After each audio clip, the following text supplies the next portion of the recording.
नमस्कार, स्वागत है आप सभी का। आप लोग जो वीडियोस ऑन कर सकते हैं आज ऑन कर ले, बहुत कम लोग कनेक्ट हुए हैं।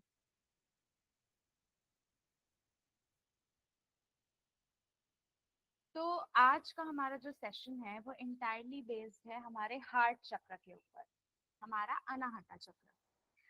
तो आज हम लोग स्टार्टिंग ही संवाद से करते हैं। ऐसे तो हम लोग कॉन्सेप्ट्स डिस्कस करते हैं, फिर हम लोग कॉन्वर्जेशन पे आते हैं, लेकिन आज चूंकि कम ही लोग ज्वाइन हुए हैं तो हम लोग शुरुआत डिस्कशन से करते हैं। तो आप लोग मुझे ये बताइए कि क्या आपने कभी किसी को बिना देखे, बिना स्पर्श किए, सिर्फ किसी को महसूस किया है? ऐसा कभी आपके साथ में हुआ? रत्नेश मैम, बताएंगे आप?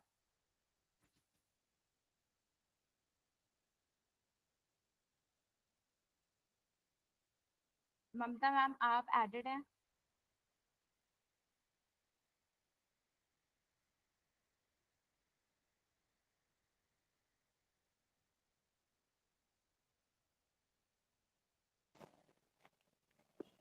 आवाज आ रही है? जी आ रही है।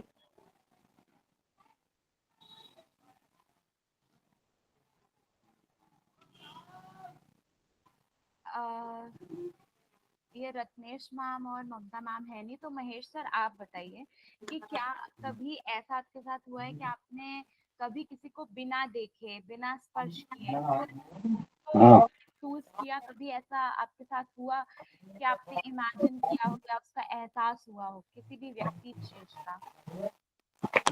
हाँ, होता है, अभी भी होता है कभी कभी। हाँ, तो ऐसा इसलिए है क्योंकि हमारा जो अनाहता चक्र है, यानी कि जो हमारी हृदय की ऊर्जा है, वो हमें इंसान बनाती है और ईश्वर से जोड़ती है। तो कई बार जब हम बहुत ज्यादा कनेक्टेड फील करते हैं, तो उस कनेक्शन की वजह से हमको ऐसा फील होता है।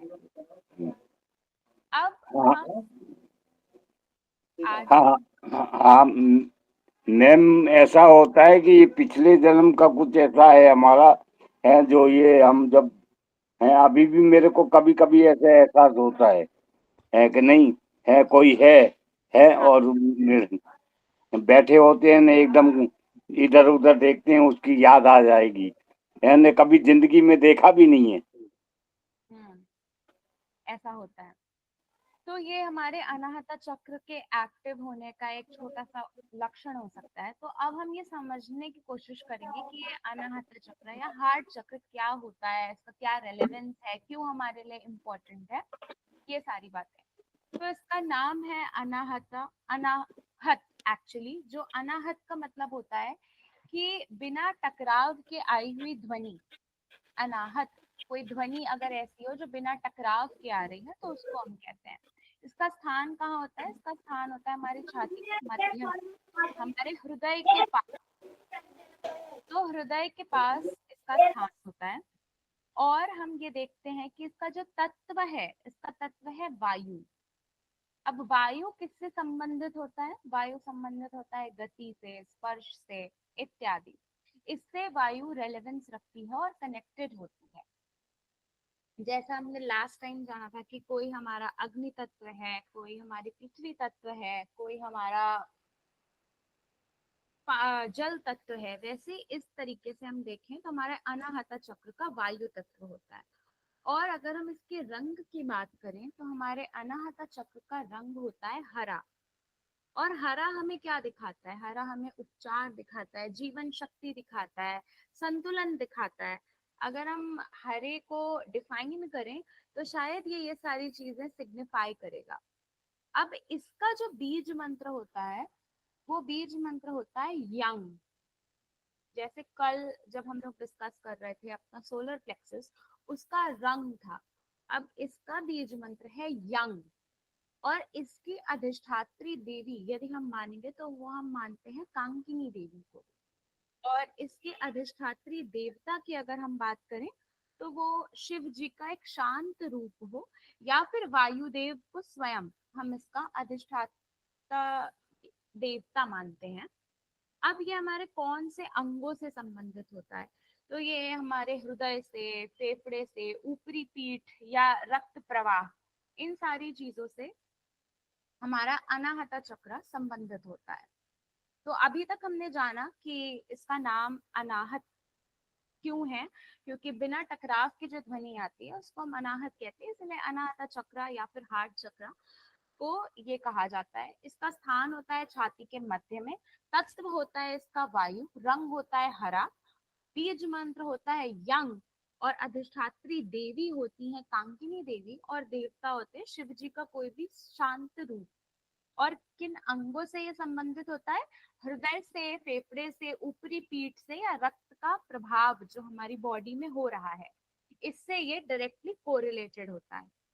अब हम यहाँ क्या समझने की कोशिश करेंगे कि इसको जब हम सिंबलाइज करते हैं तो हम सिंबलाइज करते हैं 12 पंखुड़ियों से, 12 पेटल्स से, और प्रत्येक पंखुड़ी जो होती है वो हृदय से जुड़ी एक भावना या गुण को दर्शाती है। ये हमारे चरित्र और संबंधों की नींव होती है, ये इमोशंस, ये गुण। अब ये कौन से गुण है और ये क्या दर्शाना चाहती है? तो सबसे पहला गुण है प्रेम। अब ये किस चीज से हमको कनेक्ट करता है, हम इसको समझते चलेंगे साथ में ही।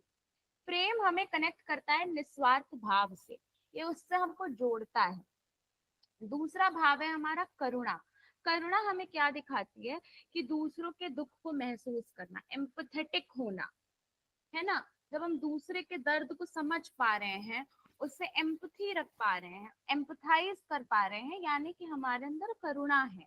दया, अब दया भाव हमें क्या सिखाता है? अंतःकरण से निकली हुई सहानुभूति जो हमें किसी दूसरे के प्रति होती है। जब हम किसी को दुख में देखते हैं, तकलीफ में देखते हैं, कष्ट में देखते हैं, तो हमारे मन में दया उत्पन्न होती है, और दया उत्पन्न होते ही हमें करुणा आ जाती है। हम सामने वाले की जगह खुद को रख के देखने लगते हैं, तो हम उसके दुख को महसूस करते हैं। चौथी पंखुड़ी हमें सिखाती है क्षमा। अब क्षमा से क्या है? स्वयं और दूसरों को मुक्त करना। उन्होंने जो भी किया उसको भूल के हम आगे बढ़े, हम सामने वाले को भी माफ करें। अगर हमको खुद भी किसी बात को लेके आत्मग्लानि हो रही है तो हम उससे खुद को भी बचाएं और उस चीज को खत्म करने की पूरी कोशिश करें। तो ये सिखाती है हमको क्षमा। फिर आता है समर्पण। अब समर्पण क्या बता रहा है? आत्मा को उच्च शक्ति में अर्पित करना। ये समर्पण सांसारिक समर्पण नहीं, बल्कि ये समर्पण का हमारा सीधा साधा कोरिलेशन है हमारे आत्मीय समर्पण से, जो हम प्रभु के सामने अपने आप को सरेंडर करते हैं। तो उनके सामने जब हम सरेंडर हो रहे हैं, ये उस समर्पण की भावना को दर्शा रहा है कि जो हमारी आत्मा है वो उच्च शक्ति में अर्पित हो रही है, हायर कॉन्शियसनेस में अर्पित हो रही है। इसको हम बोलते हैं समर्पण। फिर हमारी छठी पंखुड़ी हमको सिखाती है विश्वास, जो कि हमें रिश्तों पर होता है, ईश्वर पर होता है और आत्मा पर भरोसा होता है। इस बात पे तो कोई डिनाई नहीं कर सकता, कोई मना नहीं कर सकता कि आत्मा ही नहीं है। इस पर हमको पूर्णतः विश्वास है। ईश्वर को लेके कई बार संशय होता है, जब हमारे काम मोस्टली नहीं बन रहे होते हैं तब ये संशय ज्यादा उत्पन्न होता है कि अरे है भी नहीं, हमारी बात सुन भी रहे हैं कि नहीं।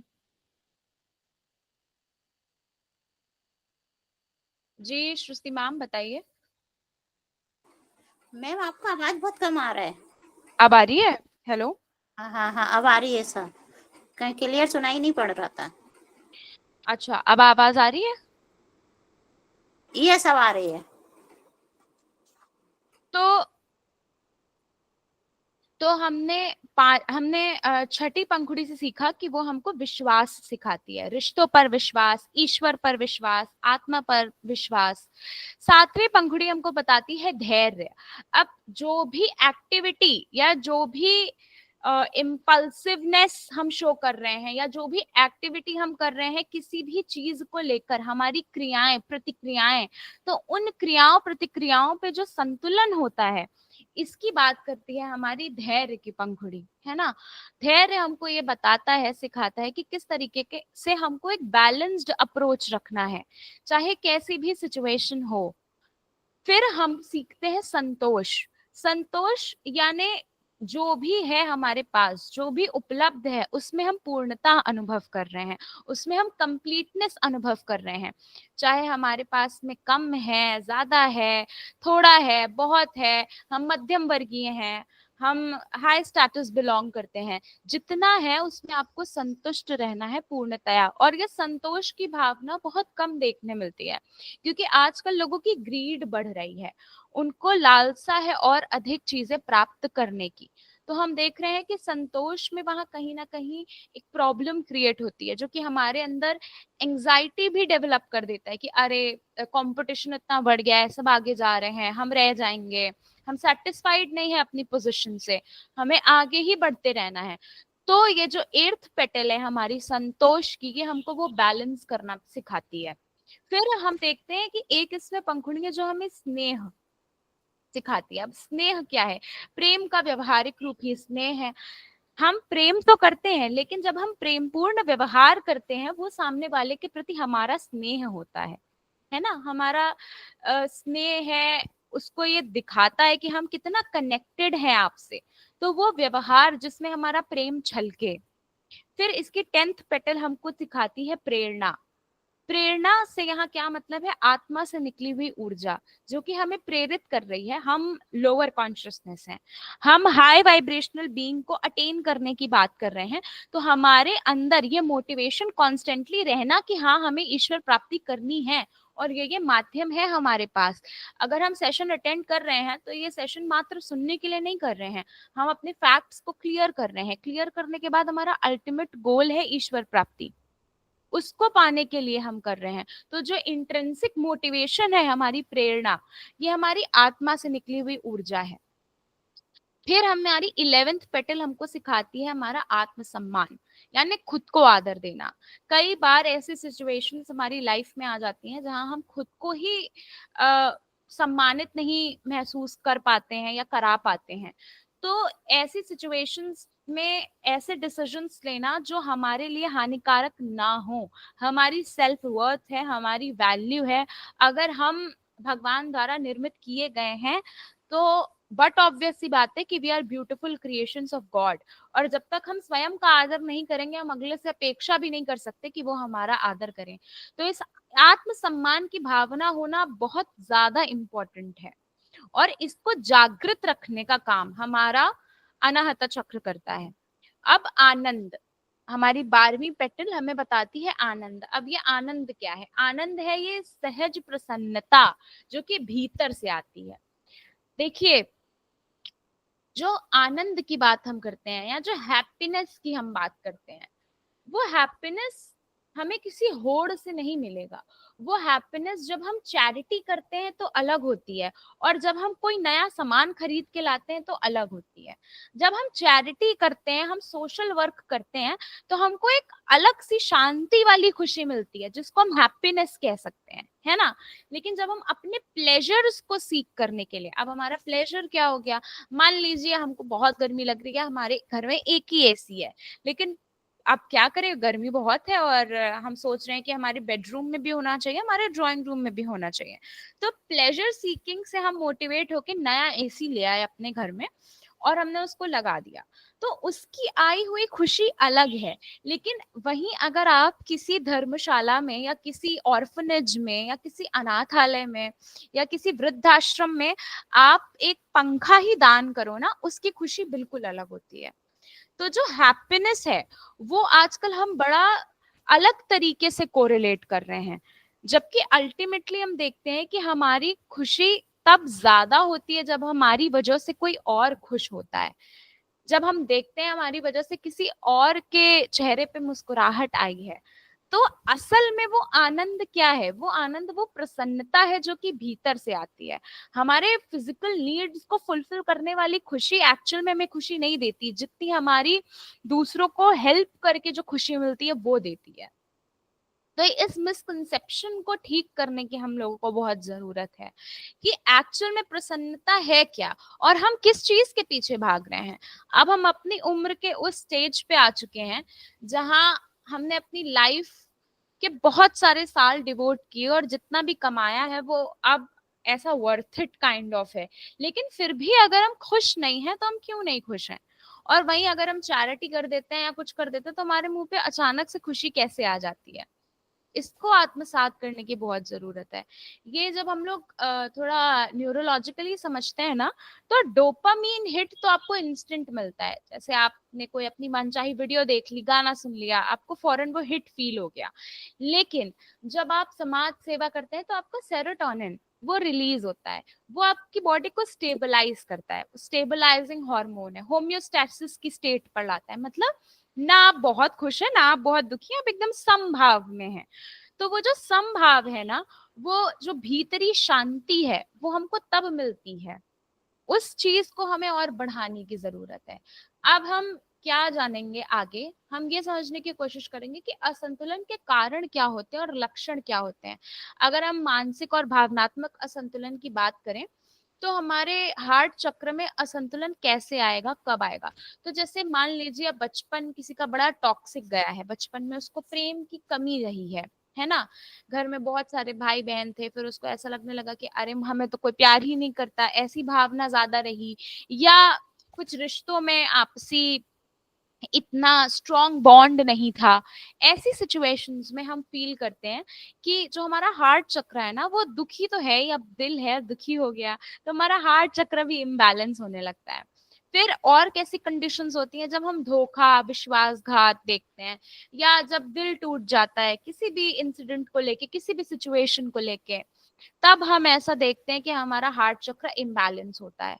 और हम क्या देखते हैं, हम देखते हैं जब हम लगातार क्रोध करते हैं। अब क्रोध का कॉन्सेप्ट तो आप लोगों को क्लियर हो गया होगा कि क्या हमारे रूट चक्र की वजह से भी होता है और हमारे स्वादिष्ठाना चक्र की वजह से भी होता है, कि हमारे अंदर क्रोध बड़ा आ रहा है। तो जब ये क्रोध लगातार आ रहा है और शिकायतें और शंका बढ़ती चली जा रही है, ये भावना हो रही है, कंप्लेन्स है हमें दूसरे से, भले सामने वाला सब कुछ ठीक कर रहा है फिर भी हम संतुष्ट नहीं हो पा रहे हैं और हमें कंप्लेन्स है, कांस्टेंट कंप्लेन्स है।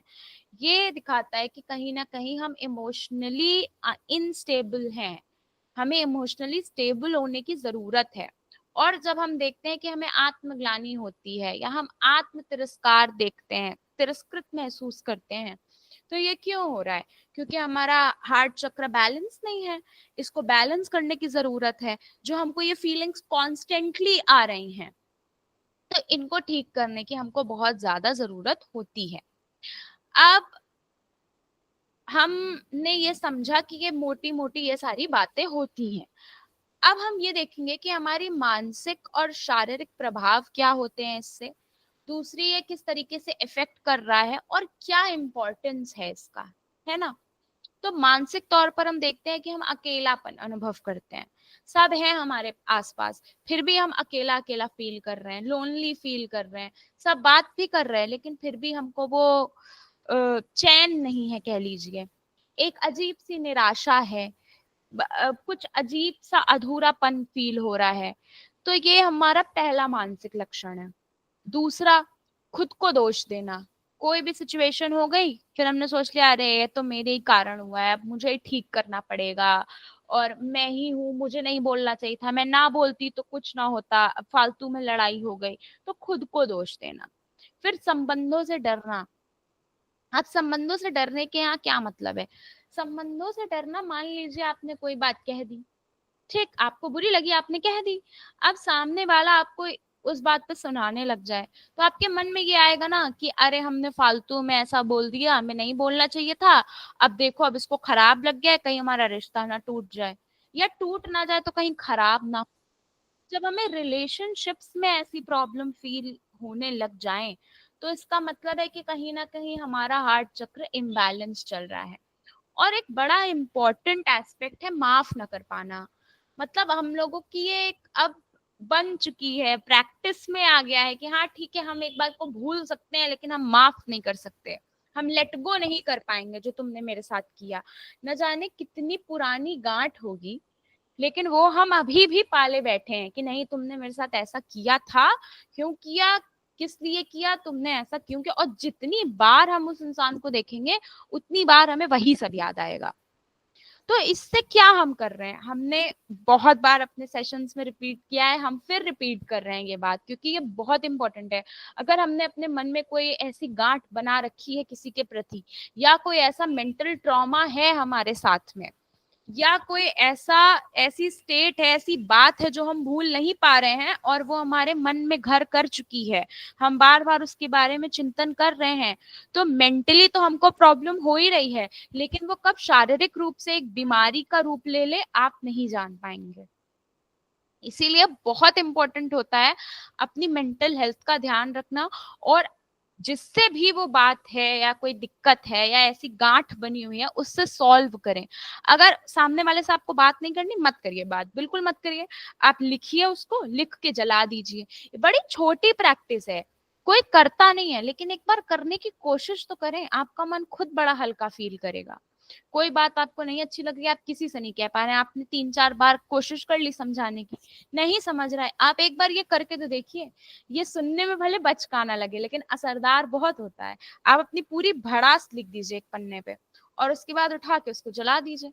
देखिए आपको कितना लाइट फील होगा, वो ट्रॉमा भी धीमे धीमे धीमे धीमे खत्म होने लगेगा। जितनी बार वो थॉट आ रहा है उतनी बार आप लिख के ये काम करिए।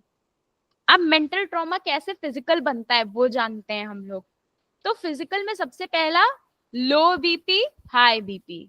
मोस्टली लोगों को प्रॉब्लम होती है लो ब्लड प्रेशर की, हाई ब्लड प्रेशर की, और इसका सीधा सीधा रिलेशन हमारे हार्ट चक्र से है, क्योंकि हार्ट ब्लड पंप करता है ना, वो पंप करने का काम हमारे हार्ट का है, ऑक्सीजनेटेड डीऑक्सीजनेटेड ब्लड सर्कुलेशन का काम हमारे हार्ट का है। तो सबसे पहला असर जो होता है वो हमारे लो बीपी और हाई बीपी पे होता है। ठीक है, जिसको भी बीपी की बीमारी है उसने कोई ना कोई अपने मन में बात करके रखी है।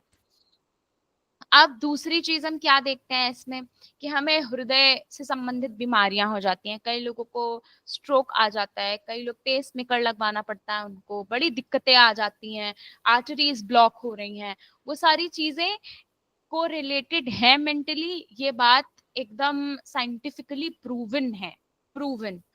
फिर हम देखते हैं फेफड़ों की समस्या जिनको हो जाती है, तो बहुत हाई चांसेस हैं कि उनको फेफड़ों की समस्या किसी मेंटल बीमारी की वजह से ही हो। यहाँ तक कि कैंसर जैसी बीमारी भी मोस्ट ऑफ द टाइम, जिनका बड़ा क्लीन चिट रहता है स्टार्टिंग से, उन्होंने कभी कोई नशा नहीं किया, सब अच्छा अच्छा खाया, लेकिन फिर भी उनको कैंसर हो गया।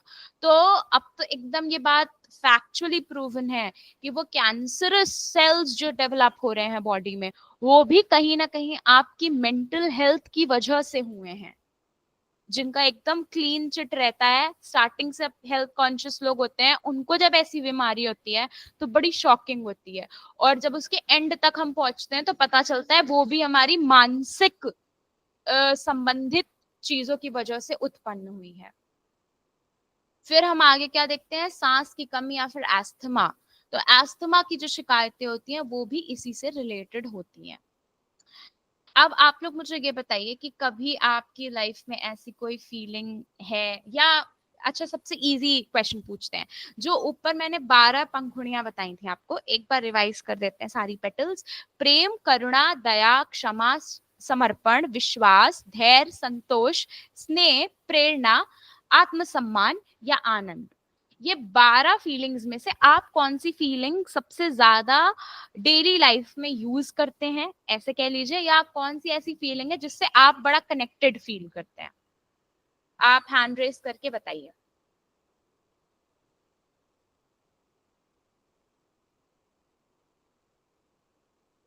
सृष्टि मैम आपका हैंड रेज ही है पहले से, आप ही बताइए।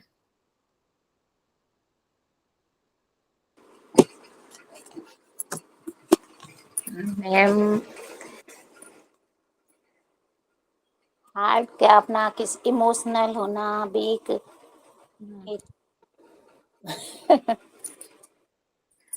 ये सब मिलता जुलता है सभी चक्रों से वो तो। लेकिन कौन सी ऐसी फीलिंग है जो आपको सबसे ज्यादा आती है? आपको स्नेह की भावना सबसे ज्यादा आती है, कि दया की भावना सबसे ज्यादा आती है, कि प्रेम सबसे ज्यादा, कि धैर्य आप में बहुत ज्यादा है, कि विश्वास बहुत ज्यादा है? ऐसी मुझे कोई एक फीलिंग दया होती है की ना? भावना ज्यादा है, दया की भावना ज्यादा है, मतलब किसी के भी ऊपर विश्वास कर लेना कि अच्छा, इसके लिए मेरे को घर वाले भी बोलते हैं कि कभी अपने दरवाजे से किसी को खाली हाथ नहीं जाने देना, ये वो ऐसा मतलब है मेरे अंदर। हम्म।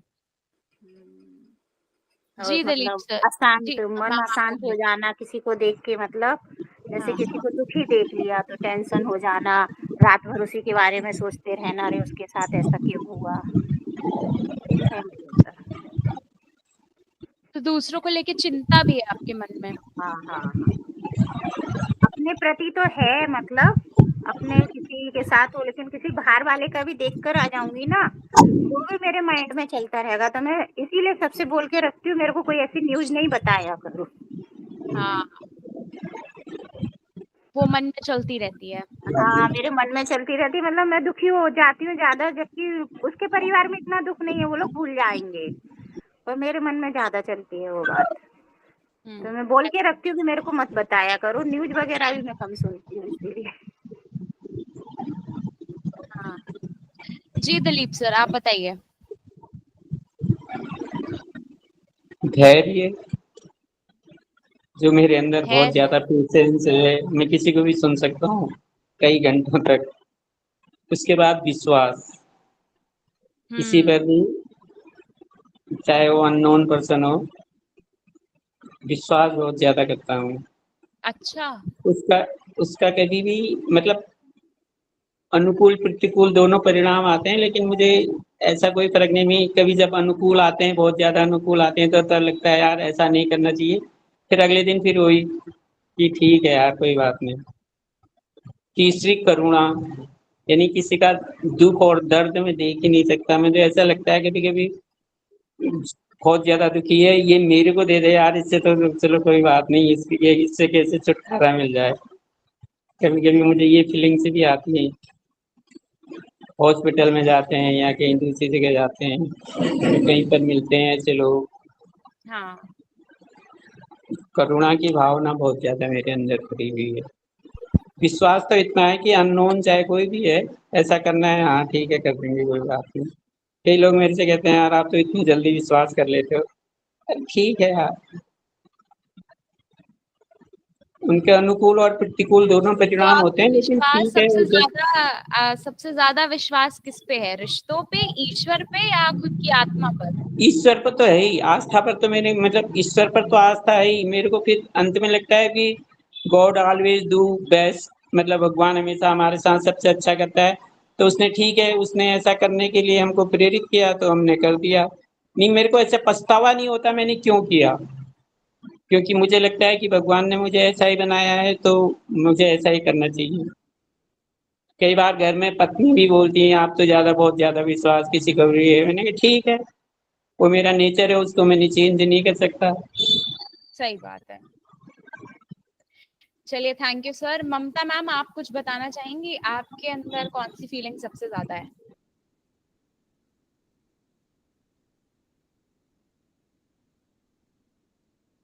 रेखा मैम आप?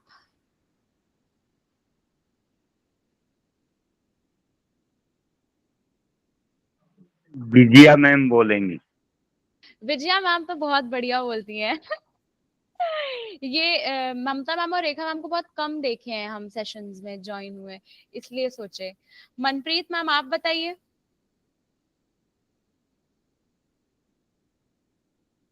इनका भी माइक ऑफ है। चलिए विजया ताई आप ही बताइए। पहले तो मेरा ईश्वर से है, पूरा जीवन उसी का है, तो उन्हीं को दिया है, तो मुझे उसके सिवा कुछ सोचता ही नहीं। मैं सबको हेल्प करती हूँ, मतलब मुझे रोना जल्दी आता है, किसी ने कुछ बताया, किसी का कुछ देखा, कुत्ते को कुछ लगा, तो मेरे आंख से झट से पानी आता है। आता परसों रात ही गई थी, एक डॉगी है, छोटा पिल्ला था, एक गाड़ी ने उसको है किया, पूरा मुंह पे उसका खून निकल रहा था, तो हम दोनों ने उसको ठीक किया। फिर सुबह से उसने खाया नहीं था, तब मुझे बोली तू तेरे हाथ से खाएगा, तू इसको खिला दे। तो इतना ऐसा वो भी रही थी ना, उसको खिलाया, 1 घंटा उधर निकाला, उसके पास बैठी फिर आई। हाँ, तो ये दया देखा भाव भी नहीं जाता। करुणा सब है आपके अंदर। और मैं सबको हेल्प करती हूँ, कोई भी हो, ये नहीं मानती।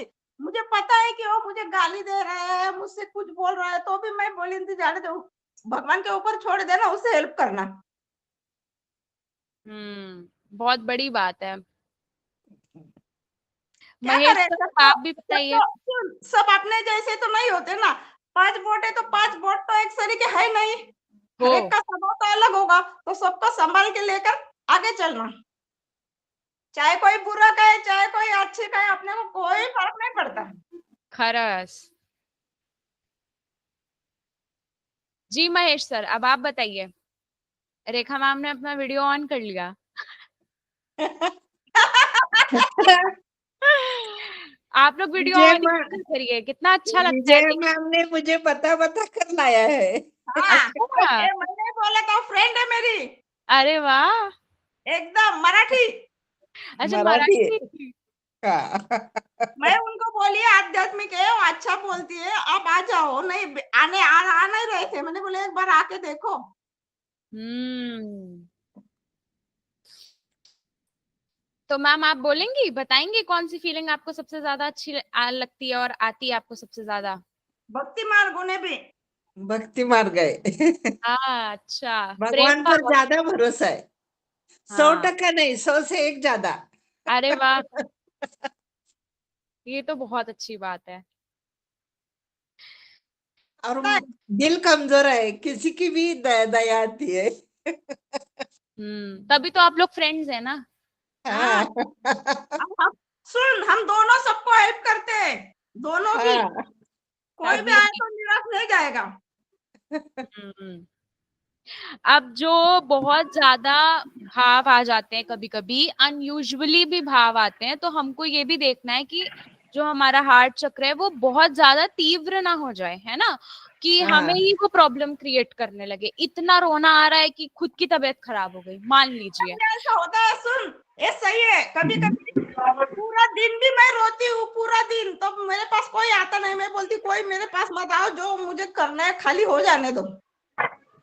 होता है। हाँ, लेकिन इतना भी नहीं कि खुद की तबीयत खराब हो जाए, है ना। अरे नहीं रोक सकते, आने के बाद रोक ही नहीं सकते। हम्म। जोर से रोती हूँ ना कि बहू बेटे को पता है तो वो चुप बैठे, कुछ बोलते नहीं है। हम्म। क्या करे, सबको लेकर तो सबका अंग पे आता है तो निकल ही जाता है ना कभी कभी। सही बात है। जी ऐसे महेश। भी विजया मैम है। हाँ, ऐसे भी विजया मैम है ना। सुबह देखो घर से निकलेंगी, दोपहर तक कुत्ते हुए, बिल्ली हुई, कबूतर हुए, इन्हों को सबको वो खिलाते हुए जाएंगे। शाम तक समझ लो दोपहर को आएंगे, फिर दोपहर के बाद निकल जाएंगे। ऐसे ही करते रहे। बहुत ज्यादा लगाव है इन्हों को। हम्म। ये तो बहुत अच्छी बात है। नहीं नहीं, बहुत लगाव है। हाँ। तो अब हम लोग ये समझने की कोशिश करेंगे कि जो लोग योग आसन करते हैं वो अपने चक्र को कैसे मजबूत कर सकते हैं योग के थ्रू, ठीक है। तो योग के थ्रू हम अनुलोम विलोम कर सकते मैम सॉरी, एक, हाँ, ये अपने 7 चक्कर हैं। हाँ। हाँ, ये अपने 7 चक्र हैं, तो 7 चक्र में इनको हील करने के लिए कैसे वो करना पड़ता है? ये 7 चक्रों से आज हम लोग चौथे पे आ गए हैं। पहले के 3 हम लोग एक एक दिन पूरा पूरा डिस्कस कर चुके हैं। तो आज हम लोग हार्ट चक्र ही डिस्कस कर रहे हैं। और इससे पहले एकदम जो इंट्रोडक्शन सेशन था उसमें हम लोगों ने हाँ। 7 को डिस्कस किया था, तो शायद हाँ रिकॉर्डेड जी। वीडियोस होंगे, तो आप लोग चाहें तो वो देख सकते हैं। हम्म। तो आज का ये सेशन क्योंकि पूरा हार्ट चक्र पे ही बेस्ड है। हाँ, मेरे को क्या है, एंजल नंबर इसके थ्रू ज्यादा, बहुत ज्यादा वो दिखाई देते हैं अभी। 111। 111, 333, 222, 444, 777, वो मिरर नंबर है 12, 21 में, ऐसा ये सब अच्छा, बहुत ज्यादा, इंट्यूशन बहुत आपकी हाई है काफी। है, बहुत इंट्यूशन ज्यादा, है। बहुत ही दिखाई दे रहे हैं, हाँ। लेकिन मैं समझ नहीं पाता हूँ वो। हाँ, तो ये वाला डिस्कशन हम लोग फिर कभी करेंगे, एक सेशन इसका हाँ स्पेसिफिक। एक बार ऐसा, हाँ लेकिन अभी हम लोग ये समझते हैं कि ऐसे कौन से योगासन हैं जो हम ट्राई कर सकते हैं और देख सकते हैं जिससे हमारे हार्ट चक्र इम्प्रूव हो। तो सबसे पहले हम लोग ये देखते हैं कि हम लोग अनुलोम विलोम की प्रैक्टिस कर सकते हैं जिससे हमारा मन शांत होगा, हमारी भावनाएं नियंत्रित होंगी। फिर हम लोग भ्रामरी प्राणायाम जो कई लोग करते हैं, वो लोग जो करते हैं वो तो एडवांस्ड हो चुके होते हैं, उनको पता होता है किस तरीके से करना है। लेकिन ये सबसे ज्यादा इम्पोर्टेंट इसलिए है क्योंकि हमारा हृदय केंद्र, हमारा जो हार्ट सेंटर है ना, उसमें एक कंपन पैदा करता है। तो जब वाइब्रेशंस आ रही हैं तो ऑटोमेटिकली हमारा जो चक्र है वो चार्ज हो रहा है। तो इसलिए भ्रामरी प्राणायाम बहुत ज्यादा इंपॉर्टेंट होता है। फिर मत्स्यासन हम लोग देख सकते हैं। मत्स्यासन इसलिए क्योंकि इससे छाती खुलती है, हृदय क्षेत्र सक्रिय हो जाता है, तो इसलिए हम लोग मत्स्यासन करते हैं। और उष्ट्रासन, कई लोग उष्ट्रासन भी करते हैं और वो लोग ट्राई कर सकते हैं अपने हार्ट चक्र को मजबूत करने के लिए, जिससे आत्म स्वीकृति आती है और खुलेपन को और ज्यादा प्रोत्साहित करता है। इसलिए अब हम लोगों ने ये समझा कि ये तो आसन है जो हम लोगों को हेल्प कर रहे हैं। ऐसे कौन से आहार हैं जो हम लें और अपने चक्र को बैलेंस करें, जो कि हमें हर तरीके से हेल्प करे, चाहे वो फिजिकली फिट होना हो, हमारे इम्यून सिस्टम को स्ट्रॉन्ग करना हो, या फिर इमोशनली या मेंटली हमारे हार्ट चक्र को स्ट्रॉन्ग और बैलेंस करना हो। तो हम देखते हैं कि हमें पालक, बथुआ, जितनी भी हरी सब्जियां हैं, हरी चीजें हैं, उनका सेवन करना ही करना है। हमें कीवी लेना चाहिए, अंगूर ले सकते हैं हम, जैसे कि पिछली बार बताया था कि नींबू पानी पीना चाहिए। और हार्ट चक्र के लिए तो स्पेशली सबको पानी में तुलसी की पत्ती डाल के रखनी है और उसको लेना है। तो अब ग्रीन कलर से हमारा हार्ट चक्र अच्छा होता है, सोलर प्लेक्सस स्ट्रांग होता है, वाटर थेरेपी ऑटोमेटिकली हमारी हो जाती है। तो जितने भी लोगों को हार्ट रिलेटेड कोई भी इम्बैलेंस हो रहा है, खुद पर संशय हो रहा है, आत्मग्लानि हो रही है, इमोशनल इंस्टेबिलिटी हो रही है, या ऐसी कोई भी फीलिंग है जब आप बहुत ज्यादा ओवर पावर हो रहे हैं अपनी फीलिंग के, जैसे रो रहे हैं तो दिन भर, मतलब फिर उस पे एकदम भी आप रोक नहीं पा रहे हैं खुद को, तो एक कंट्रोल आना भी बहुत जरूरी है। क्योंकि समभाव, ऑटोमेटिकली हमें एक ऐसी स्थिति में जाना है जहां हम समभाव को महसूस कर सकें। तो समभाव के लिए हम लोग अगर ऐसी छोटी छोटी रेमेडीज करें तो बहुत फायदा होगी। अब इसके साथ हम अंकुरित अनाज, जैसे मूंग होती है ना, मूंग अंकुरित हो जाती है, वो खाना चाहिए हमें नींबू वाली चाय पी सकते हैं हम, हरी चाय, या फिर नाशपाती जो आती है ग्रीन कलर की होती है, हमारे इधर तो नाशपाती बोलते हैं। तो हम लोग ऐसे ग्रीन फ्रूट्स और वेजिटेबल्स लें। अब हमें परहेज किस चीज का करना है, सबको पता है कि जंक फूड अवॉइड करना है, डेयरी का बहुत ज्यादा सेवन नहीं लेना है, चाय कॉफी बहुत अत्यधिक नहीं लेनी है ना। पैकेट की चीजें अच्छी नहीं होती हैं क्योंकि भाई उसमें वो ऊर्जा नहीं होती है ना, वो फ्रेश नहीं होती है। और जैसे अपने लोग जो बहुत ज्यादा क्या बोलते हैं उसको, स्पिरिचुअल होते हैं, वो लोग पहले भोग लगाते हैं फिर उसको पाते हैं, है ना। तो जैसे हम लोग भोग लगाते हैं, पैकेट की चीजों का बहुत आप भोग नहीं लगा पा रहे हो, नहीं कर पा रहे हो इतना, तो आपको ये सारी चीजें अवॉइड करनी है। और जब भी आप ग्रीन, अब जैसे कि मैंने बताया था कि रूट चक्र के लिए हम लोग हमेशा रेड बॉल इमेजिन करते हैं, ठीक है, वैसे ही अनाहता यानी हार्ट चक्र के लिए हम लोग एक ग्रीन बॉल इमेजिन करेंगे कि ग्रीन बॉल की लाइट है जो हमारे हार्ट चक्र पे प्लेस्ड है और वो हमारे को हीलिंग प्रोवाइड कर रही है, हम हील हो रहे हैं वो ग्रीन बॉल देख के। अब जैसे सोलर प्लेक्सिस के लिए हम लोग येलो कलर की बॉल देखते हैं, स्वादिष्ठाना चक्र के लिए हम लोग ऑरेंज कलर की बॉल देखते हैं, वैसे ही जब हम हार्ट चक्र की बात कर रहे हैं तो हमें ग्रीन कलर पे फोकस करना है। और ग्रीन रिलेटेड जितनी भी चीजें हैं, जिसको भी इमोशनल इंस्टेबिलिटी फील हो रही है, वो ज्यादा से ज्यादा प्रैक्टिस करें ग्रीन पहनने की, ग्रीन खाने की। अब खाने से इसका क्या क्या रेलेवेंस है, सबको पता है कि हरी चीजें बहुत पौष्टिक होती हैं, लेकिन जब हम उसमें ये वाइब्रेशन डाल रहे हैं कि उसके साथ साथ वो हमारे हार्ट चक्र को भी हील कर रहा है, तो वो ज्यादा पावरफुल हो जाएगी। अब हम व्यवहारिक उपाय क्या कर सकते हैं, हमें फॉरगिवनेस जर्नलिंग करनी चाहिए। जैसे कई लोगों की आदत होती है अपनी बातें लिखने की, लेकिन अगर आप ऐसे लिख नहीं पा रहे हो तो आप अपने मन में ही बोलो कि हाँ तुमने मुझे दुख पहुंचाया था, उसका ग्रज मेरे मन में था, लेकिन जाओ मैंने तुम्हें माफ किया। क्योंकि मेरे अंदर जो प्रेम की भावना है वो सर्वाधिक है और उससे ज्यादा बड़ी भावना तुम्हारी ग्रज की नहीं है ना। मैं इसको ग्रज पाल के अपनी मेंटल हेल्थ को और ज्यादा डिस्ट्रॉय नहीं कर सकता, क्योंकि अल्टीमेटली हमारा गोल है हायर कॉन्शियसनेस तक पहुंचना।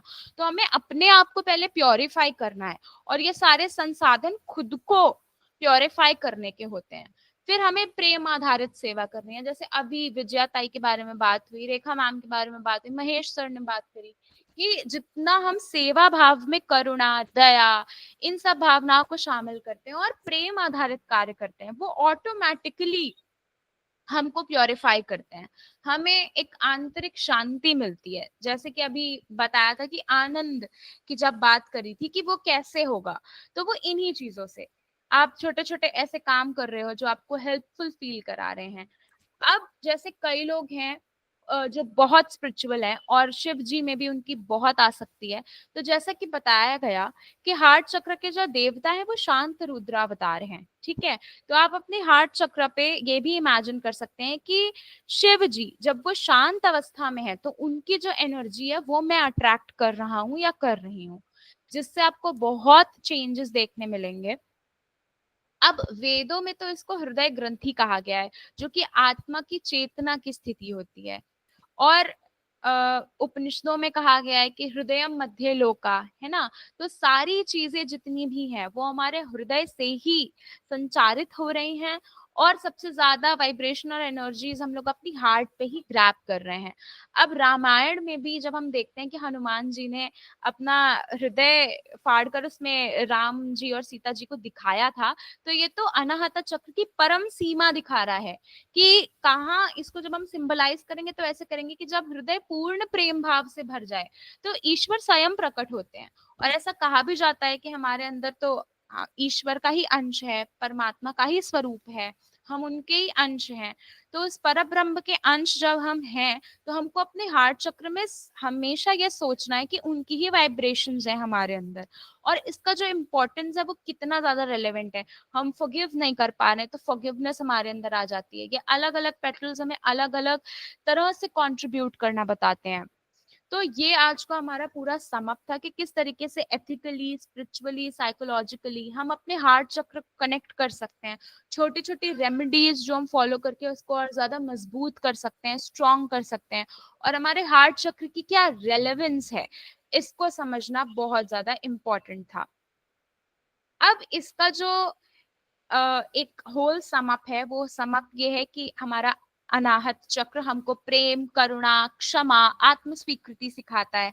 इसकी 12 पंखुड़ियां यानी इसके 12 गुण। फिर असंतुलन जो होता है, जो आत्म विरोध होता है हमको खुद खुद की कुछ चीजों से या दूसरों से, उसको कम करवाता है। फिर उपचार में हमने अभी सीखा कि हम भोजन, ध्यान, क्षमा, सेवा, इन सारी चीजों पर ध्यान देके कर सकते हैं। तो अब आप लोग मुझे ये बताइए कि आपके जीवन में सबसे अच्छा अनुभव आपका हार्ट चक्र से संबंधित कौन सा रहा है, जहां आप एकदम कह सकते हैं कि हाँ ये तो मेरे हार्ट चक्र से ही प्रभावित था और ये मेरे अभी तक का बेस्ट एक्सपीरियंस था।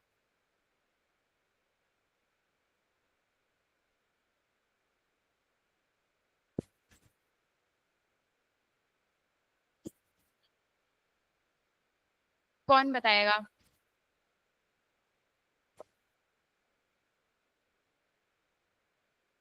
बताइए विजया मैम। बताइए मैम। क्या होता है मुझे पता नहीं, पर जब भी मेरे जो भी चीज मन में कौन सी भी आती है ना, अभी परसों की बात है, मुझे भगवान का डालने के लिए जाना था और मैं बाहर निकली तो मेरे पीछे डेली 10-12 कुत्ते रहते ही रहते। मैं उस दिन बोल रही थी भगवान एक भी कुत्ता मेरे पास नहीं आना चाहिए, गुरुवार का दिन था, क्योंकि मुझे डालना आते वक्त कितने भी आने दे मैं सबको खिलाऊंगी, पर आगे आगे जाऊंगी तो वो कुत्ते उनको मारेंगे और डर मुझे था। तो सब बैठे थे और एक बीच में था, अभी बोली उसको लान के मैं कैसे जाऊं, फिर वो अपने आप अंदर चला गया, मैं आगे गई। आधा घंटे के बाद मैं आई, सब आया, सबको खिलाया, फिर आई। तो मतलब आपकी बात मान ली? मानते हैं अभी भी वो उसी को मैं बोली तू भागी नहीं होती ना, तेरे बच्चा तेरे पीछे नहीं आता, उसको 2 रट्टे दिए चुपचाप बैठी, सेफ नहीं हिलाते हाँ सब, जी बिना सृष्टि सोए भाभी भी बताइए। समझते हैं। मैम सपने क्यों ज्यादा आते हैं, जैसे 100 दिन में भी सपने आना, रात को भी आना? देखिए अब सपनों के दो कारण हैं। एक तो ड्रीम एनालिसिस जो कि साइकोलॉजिकली फ्लूइड ने बताया था, वो ये कहता है कि जो हमारा सबकॉन्शियस या अनकॉन्शियस माइंड होता है उसमें बहुत सारे सीक्रेट्स होते हैं।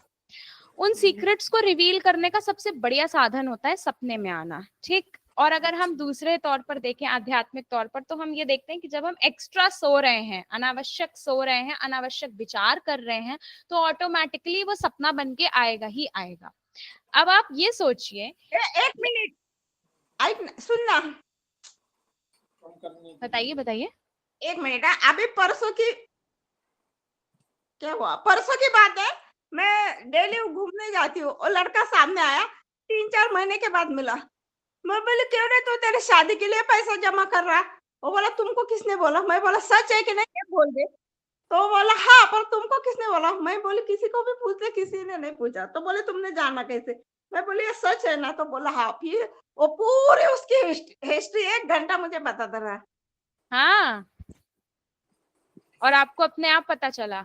चलता है। अभी मैं इधर हूँ, और एक आया मेरा फ्रेंड है, उसकी बीबी आईसीयू में थी, वो भी खुद था, वो ठीक हो गया, पर उसकी बीबी को डॉक्टर बोले कि होगा नहीं होगा पता नहीं। 4 दिन उसका बीबी कम ही नहीं हो रहा था, बढ़ रहा था।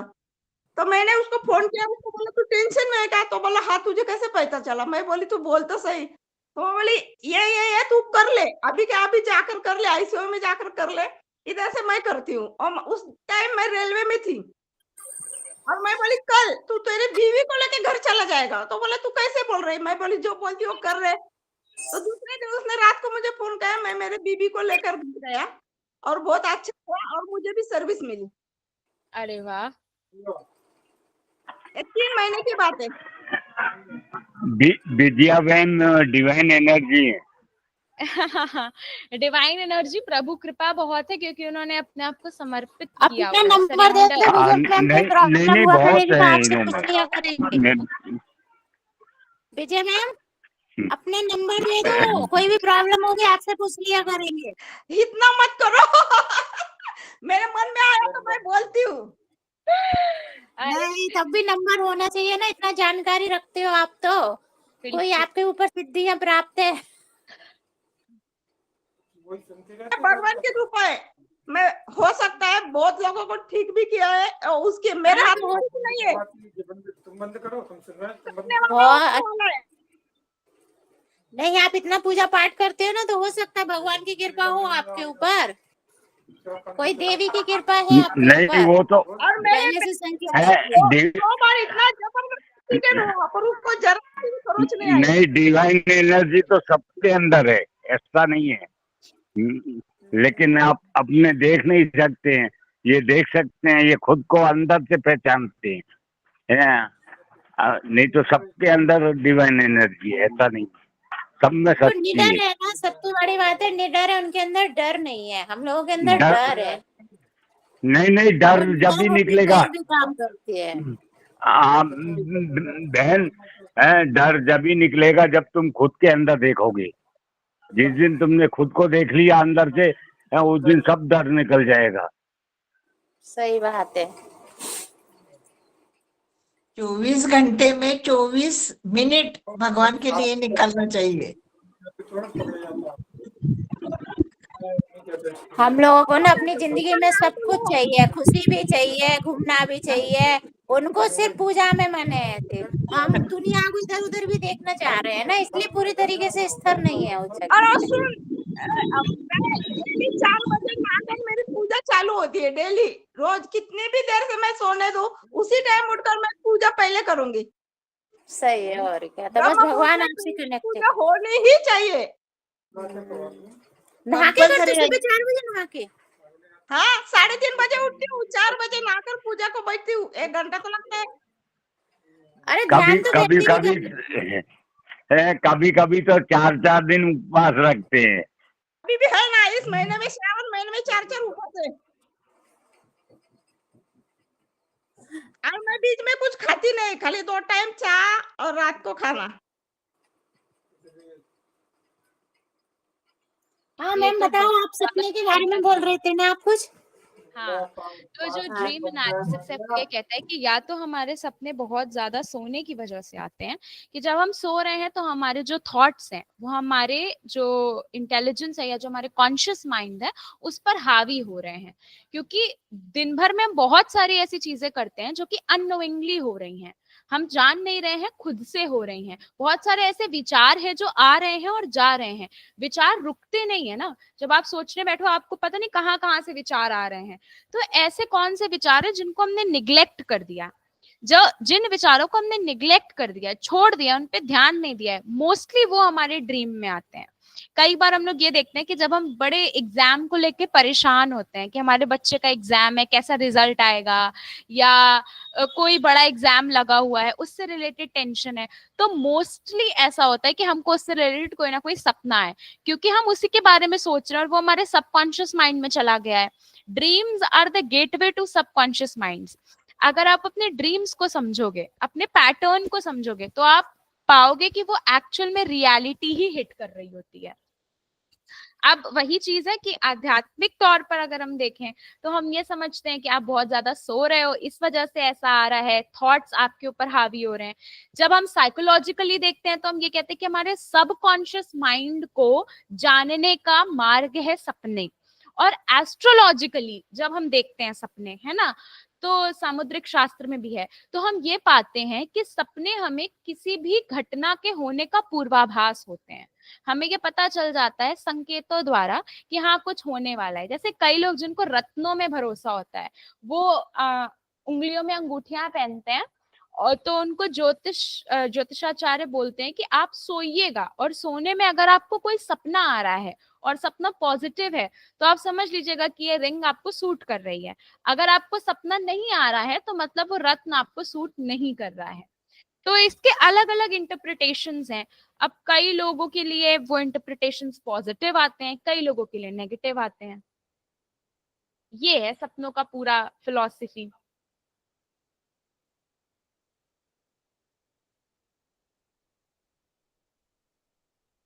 आज तो बहुत सारी आपकी सहेलियों ने ज्वाइन नहीं किया। इतनों ने क्या, वो भी ठीक है ना, जो आएगा वो आएगा, जिनको जाना है वो चले आएगा, नहीं जाए नहीं आएगा। आज आप लेके आई हैं अपने साथ। जितना होता है मैं बोल दूंगी। तो सबका आज हम अच्छा लोगों हो, ने ये, जी, सबका अच्छा हो। सबका अच्छा हो, सर्वे भवन्तु सुखिनः। हम्म। तो आज हम लोगों ने हार्ट चक्र समझा है। अब हम लोग नेक्स्ट सेशन में अपने थ्रोट चक्र के ऊपर बात करेंगे, किस तरीके से हमारा थ्रोट चक्र साइकोलॉजिकली, इमोशनली, फिजिकली, मेंटली किस तरीके से हमें बैलेंस करने की जरूरत है, क्या हमारी अंडरस्टैंडिंग है, हमारी क्या इम्पोर्टेंस है, ये सारी चीजें हम लोग जानेंगे हमारे थ्रोट चक्र के बारे में। और आज के सेशन को समाप्त करने का सबसे अच्छा तरीका यही है कि आपने ये समझना है कि आपका हार्ट चक्र जब बैलेंस्ड होगा तो ऑब्वियस सी बात है इमोशनल स्टेबिलिटी के साथ में कनेक्शन स्टैब्लिश होगा। और वो कनेक्शन सिर्फ आपको सांसारिक रिश्तों में नहीं करना है, वो आपको आध्यात्मिक तौर पर करना है। अपने आप को जानने का सबसे अच्छा मार्ग है अपने हार्ट चक्र को ओपन करना। जब आप अपने हार्ट को अनलॉक करते हैं तो उसको अनलॉक करने से आप अपनी कॉन्शियसनेस को अवेक करते हैं, जागृति आती है आपके अंदर, आप जागृत होते हैं। साक्षी भाव की उत्पत्ति यहाँ से होती है।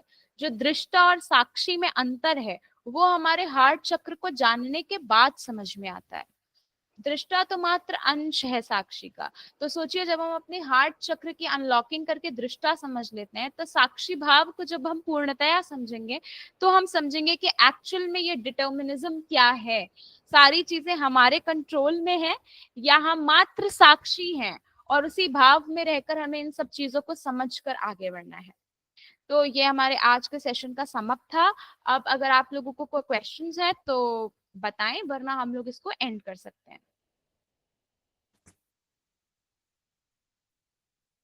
तो 2 घंटे भी बैठी ना तो भी कम ही पड़ेंगे। अरे ऐसा नहीं। रेखा मैम आपको कैसा लगा, आप ज्वाइन करेंगी? नहीं नहीं, सही बात बोला है। मुझे पहला सेक्शन हो गया है, मैं कल से आई हूँ, पहला क्या मालूम नहीं क्या क्या हुआ। आपका कुर्ता देख रहे थे ना हम लोग शायद। हाँ, मैम हार्ट नहीं, के लिए क्या पहले बताया आपने? 3 दिन का, बीज मंत्र क्या बताया 3 आपने दिन का हार्ट को? तुमने चक्र का यंग यंग। यंग हम्म। यंग यंग की यम? यंग यंग, या और यंग। या के ऊपर बिंदी। अब आप उसको यम अच्छा। प्रोनाउंस करें या यंग प्रोनाउंस करें, वो आप हाँ, पर नहीं निर्भर ये करता है। ये मैम चौथा चक्र है कि 5वां? नहीं, चौथा। अच्छा। पहले हमारा रूट चक्र, फिर उसके ऊपर हमारा स्वादिष्ठाना मतलब पहले मूलाधार, फिर स्वादिष्ठाना, फिर सोलर प्लेक्सस, फिर हमारा हार्ट चक्र अनाहता चक्र, फिर इसके ऊपर हमारा विशुद्धि चक्र थ्रोट चक्र, फिर थर्ड आई, उसके बाद क्राउन चक्र।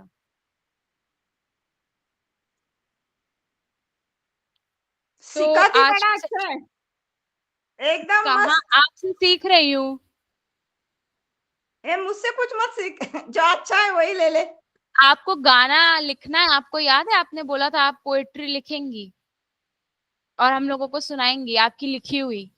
हाँ सुनाऊंगी, अभी तक लिखी नहीं है। अब पूरा महीना जाने दे, 4-4 दिन ऊपर से 5वां भी आएगा और करना भी है। देख मेरी माला हमेशा इधर रहती है, ये भी करना पड़ता है, घर का काम भी पूरा करती हूँ, करूंगी, लिखूंगी मैं। सृष्टि मैम, आपको भी लिखना है अच्छी सी कोई पोएट्री, आपको अपना क्रिएटिव साइड एक्टिव करना है, क्योंकि आपको भी प्रॉब्लम स्वादिष्ठाना चक्र में ही हो रही थी, तो इसलिए आपको भी करना है अपने इमोशंस को स्टेबल, ठीक है। Yes yes. अच्छा, अब इसी बात पे बताइए कि हार्ट चक्र का कलर कौन सा था आज के हमारे चक्र का कलर कौन सा है? स्टार्टिंग में मैम मुझे आवाज नहीं आ रही थी, मैंने बोला ना सबकी शायद ग्रीन कलर है ना आज। ग्रीन बोला, हरा बोला था। हाँ, राइट है। Green colour. हाँ, मेरे को क्लियर आवाज नहीं आ रही थी जब, लेकिन हरा ध्यान ये है मेरे को। हाँ, मूलाधार चक्र का कलर जो है वो रेड होता है। हाँ। हाँ, तो फिर उसके वो होता है क्या, केसरी कलर बोलते हैं अपने, वो आता है। ऑरेंज ऑरेंज कलर होता है। फिर ऑरेंज, हाँ हाँ, फिर येलो कलर आता है ऐसे, फिर हाँ। ग्रीन आता है ऐसे। तो ग्रीन। तो आज के सेशन को हम लोग यहीं एंड करते हैं, फिर कल हम लोग मिलते हैं हमारे थ्रोट चक्र के साथ। ए तू मुझे बोल रही तो तुझे भी गाना पड़ेगा कुछ ना कुछ, जब मैं कविता सुनाऊंगी तब तू गाएगी। हाँ बिल्कुल, बिल्कुल गाएंगे आपके लिए। वो इसीलिए तो बोल रही हूँ ना, हक से बोल रही हूँ। हाँ बिल्कुल, ठीक है। तो आप दोनों को पोएट्री तैयार करनी है और जब तैयार हो जाएगी तब बताइएगा। पक्का। ठीक है, फिर बाय बाय। बाय बाय, अच्छे से रहे हो